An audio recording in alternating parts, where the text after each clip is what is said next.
Donc voilà, aujourd'hui on a un véhicule assez exceptionnel, on va pas se mentir. On va vous le présenter. Un magnifique SLS AMG.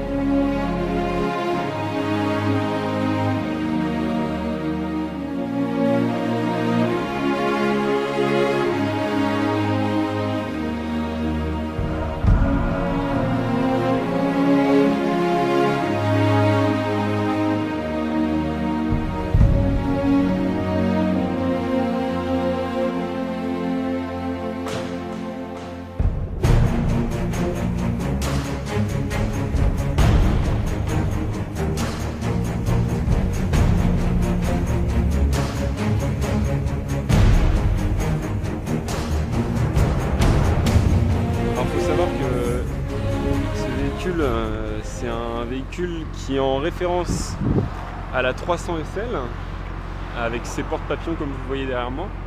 Et comment dire, c'est juste jouissif parce que on a un véhicule qui répond au quart de tour, qui n'a pas de turbo, donc on a une sonorité qui est conservée, enfin qui est plutôt même préservée par rapport aux nouveaux modèles qui ont tous des turbos. Et en plus de ça, on a pas n'importe quel moteur, on a un V8 atmosphérique de 6 litres 3 de cylindrée qui développe la bagatelle de 571 chevaux. Oui, 571 chevaux. Bon, et t'en penses quoi toi, Erwan?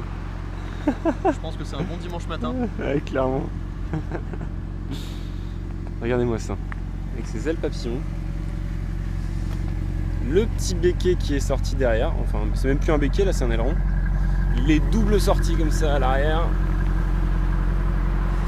Et ces jantes. On est monté en 21 pouces là-dessus. 20 pouces.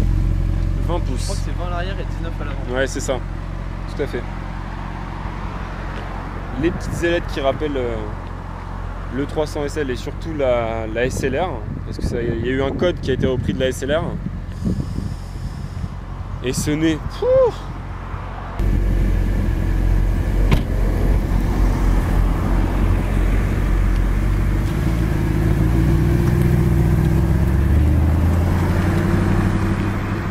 Donc voilà, à l'intérieur du SLS, j'ai pas d'expression pour décrire vraiment ce que je ressens parce que honnêtement, c'est juste exceptionnel comme véhicule. C'est un véhicule qui a du coffre, qui chante, qui est extrêmement actif et en plus de ça qui est juste mythique, qui va faire que prendre de la cote. Je remercie énormément Mercedes de me prêter ce véhicule parce qu'aujourd'hui sans ça ce serait pas possible. Et honnêtement j'ai qu'une chose à dire, c'est si vous avez une fois l'occasion de monter dans une voiture comme ça, mais n'hésitez même pas. C'est beaucoup plus exotique que n'importe quel supercar, enfin pas n'importe quel supercar, mais en tout cas beaucoup plus exotique que par exemple une Porsche ou ne serait-ce que même une Ferrari. Là on est vraiment sur quelque chose d'unique, qui a été produit à peu d'exemplaires, qui aujourd'hui n'est plus produit et qui distille mais un plaisir mais incroyable.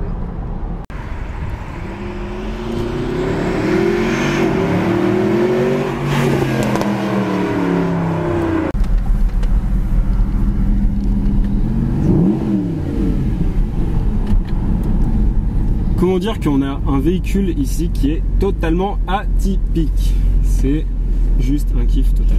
C'est vrai. Il y a littéralement 571 chevaux pour se faire plaisir.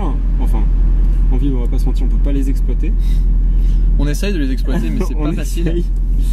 Il y a un bruit qui est juste démoniaque. On a remarqué, hein, toutes les têtes se tournent quand tu vois passer la voiture.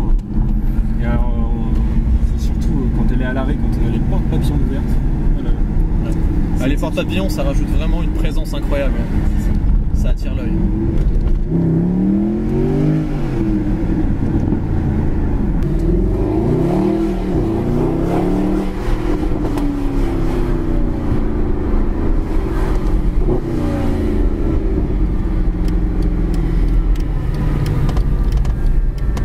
Littéralement un bruit d'avion cette bagnole, c'est incroyable.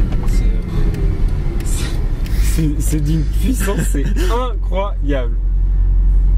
C'est vrai que c'est pas mal. Ouais. Et puis on a un bruit de paquebot à l'arrêt quand le moteur tourne à l'arrêt, donc ça c'est...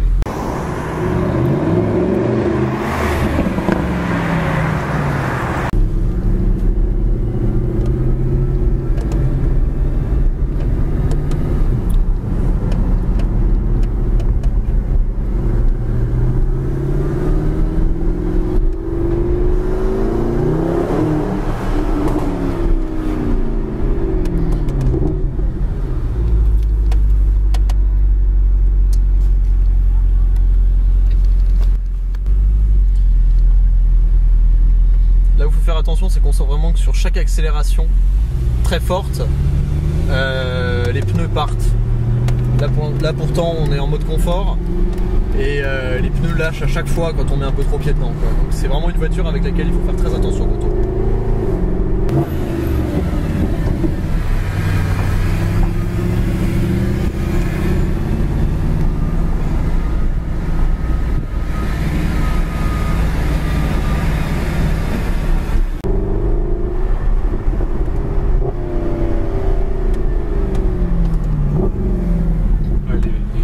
Les rapports sont extrêmement rapides, c'est impressionnant.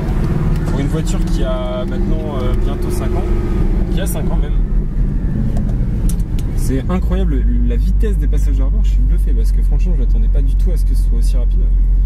Et alors si on la passe en manuel, là ils augmentent carrément de 10% la vitesse de passage à rapport. Pareil, si vous passez en Sport Plus, vous avez 20% de réponse plus à l'accélérateur.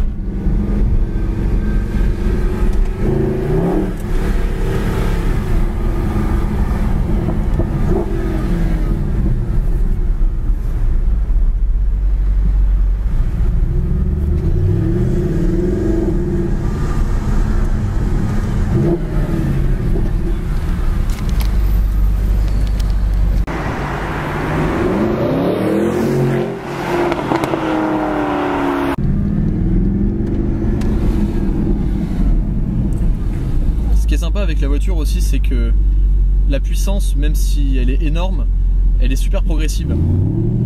Alors que dans les nouveaux moteurs biturbo de chez AMG, comme par exemple le C63 ou l'AMG ETS, au début entre 1500 et 4500 il se passe pas grand chose. Et après d'un coup à partir de 4500 on a les turbos qui s'enclenchent. Et là c'est la puissance qui surgit, mais c'est un truc de dingue quoi. Ouais. Alors que là la puissance elle est beaucoup plus progressive. C'est par rapport au moteur atmosphérique, c'est clairement que l'atmosphérique permet d'avoir une courbe de puissance qui est vachement continue.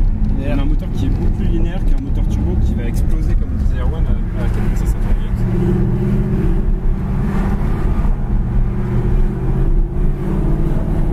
Malgré tout, le coup est là, on va pas se mentir.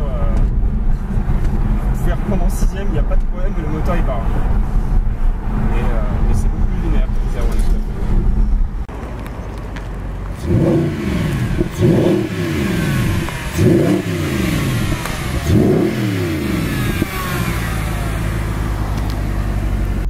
Du coup voilà, bon bah je vais rendre l'AMG à Mercedes, la SS. Merci encore à eux pour ce superbe cadeau, ce superbe prêt. Et du coup bah je vous dis à la prochaine.